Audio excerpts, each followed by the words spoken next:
Okay, so now we're going to talk about how people actually see your emails, because obviously there's two different ways they see this.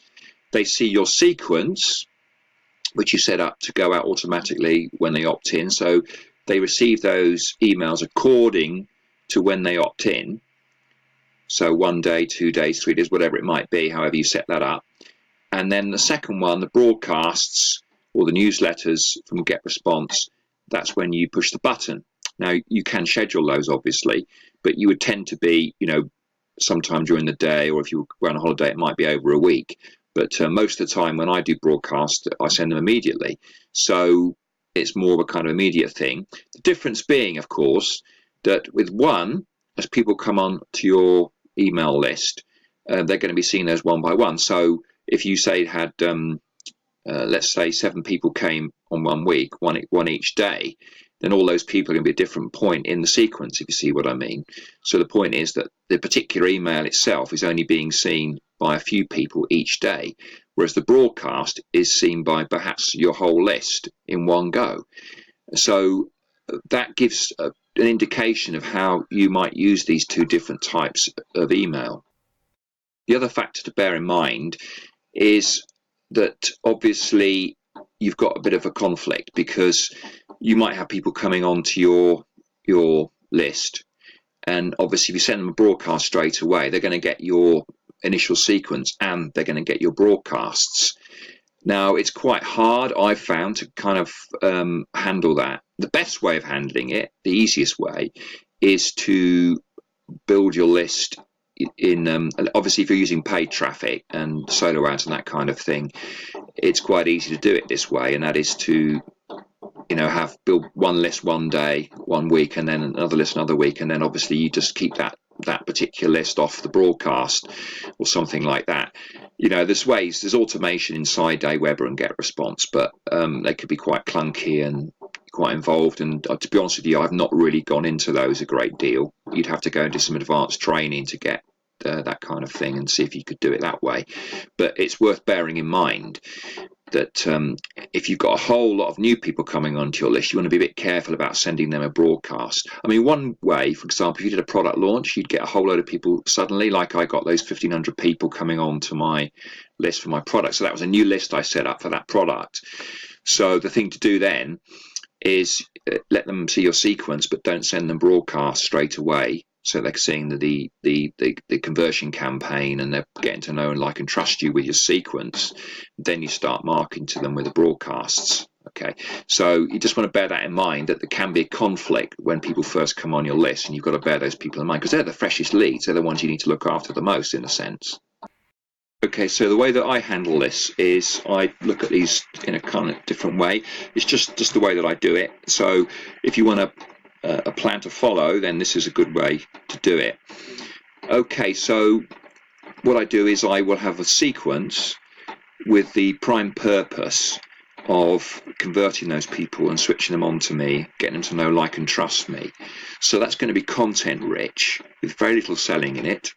And if I do have selling in there, it's usually quite a heavy discount, so that I would have timers or something like that. So when they hit that link, they'll have a timer, say 40 minutes, something like that, and get a product for, say, a 27 product for $10. So they get a discount. And also coaching. I might have a weekly coaching offer where they'll get in for, say, $7 a week. But obviously it's a kind of low level coaching, in that it's more automated. So it's not like one-on-one where I'm doing a lot of work with the people. They're getting the training, they get access to me, but it is more on the content side of things. Okay, so I do have some products I sell in my sequence, but I don't have that many, and it's more content. It's more to kind of impress them and show them that I know what I'm talking about, and I cover different things and give them some interesting tips and that kind of thing. So that kind of is how I have my sequence. My primary purpose for my email sequence is to build up my credibility and to get those people switched on to me. Okay, so let's talk a little bit about my credibility campaign and what I'm aiming for and the kind of emails that I have in there. I've indicated up to this point, I've hinted at things and said a few things, but let's be a bit more deliberate about this now. So the first thing to remember is that they're content-rich emails. I'm looking to educate, inform people, and show them what I know, show them I'm an expert in a niche that I'm working in. So it might be an article within an email, it might be a link to an article somewhere else on my blog or eZine article, something like that. It might be a PDF that I've written that they can download. It might be a video series that they can get a link to and be sent to. All kinds of ways to use this. Okay, so you get the idea. What's the important thing here is that you give them good content and you have various ways that they can access this. So they get an impression that you're all over the internet, you're all over your niche, and by engaging with you, they're going to learn something and they're dealing with an expert there. I mean, a link to a YouTube video is one I didn't mention before, and so on. You know, you can probably think of your own ways of doing this, but the thing is to have them all mixed up, content-rich email.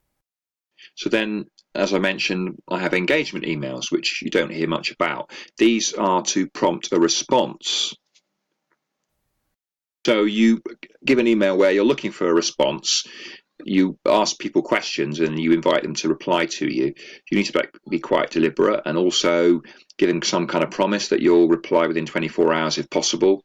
So, you know, as soon as you see the email, you'll get back to them and you kind of get some engagement going there. So there's some interaction.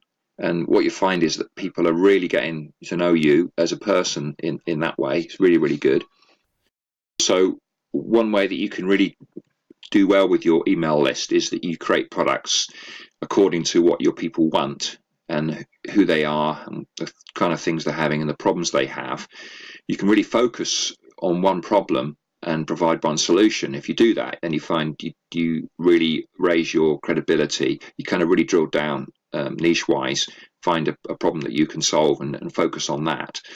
And you can do that by asking the questions and getting the response. So you also use it to find out what their problems are and their desires, what they're looking to achieve online or in the niche that you're working on and what their wants and needs are. Remember, we mentioned that before, that if you know what a person wants and also what they need, and you can give them both, then you're going to do very, very well, and you can create a product around those criteria. Of course, we have selling emails, but as I mentioned and hinted at, you want to make this, you know, special offers to kind of get people to take action on those. I use that's very, very good is Countdown Monkey. It's very, very simple to operate, and what it means is that you can add a timer which expires and then it redirects to another page. So what you can have two pages, one with a standard price on, one with the discount price on. They go to the discount price, which has a timer on it, and when the timer runs out, it then redirects to the standard price, so they've missed the discount. And obviously the good thing about doing that is if people see that straight away, they might not necessarily buy, but even then it's a good thing, and that's why I'm mentioning it here, because it does add to your credibility. They see, here is somebody who actually uses genuine scarcity. So when they see a launch or a product that you've just selling to your list, and they see a timer on it, they know that it's genuine, and that's going to prompt them more to buy, because most people actually don't use timers genuinely. Most timers expire and nothing happens. It's just on the page. Like a sales device, which kind of is, I think people are getting a bit used to it now, and I don't think it's really very effective. But obviously I find it effective because I use genuine scarcity. But obviously if people are used to seeing timers and they're not doing anything, then they're going to think that's the same with you. So just the fact that yours do work, that is going to say something to those people. It's going to increase your credibility, and also it's going to increase your conversions long term. Right, here's one that's really, really important. That is to have some high ticket offers actually in your sequence. Now, the aim of these is not necessarily to sell them. I think you should make them so that people can buy them. So you can set up on PayPal or an affiliate platform like Warrior Plus, JVZoo.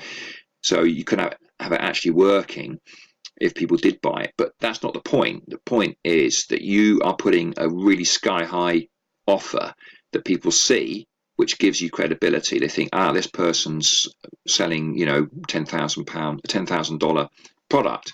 That is big time, and that gives you credibility. That's the reason for doing it. Okay, so the thing to remember about high ticket is this. A lot of people are scared of high ticket. A lot of people think they can't do it. But what happens? Maybe you've bought something high priced, and let me ask you, did this work for you? Because what we find is that those who pay the most are the ones who get the most results, generally speaking. That makes sense, doesn't it? If somebody pays 1,000 for something, then they're going to get a better result because they're committed just by the price that they've paid. For example, you could take a really, really good Warrior special offer that was, say, being sold for $7, which might be worth more, might be worth 97 or whatever, but it's just a product, just a digital product. If you added a coaching element to that product, then the value goes up significantly, and it can start to be, you know, $1,000 or up product just by adding in the coaching element.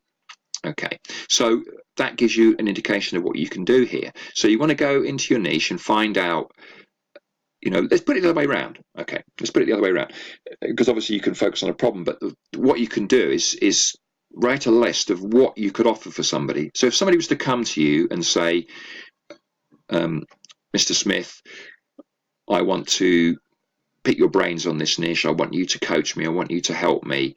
What are you prepared to do for me? And I'm going to pay you $10,000. What would you do for that person?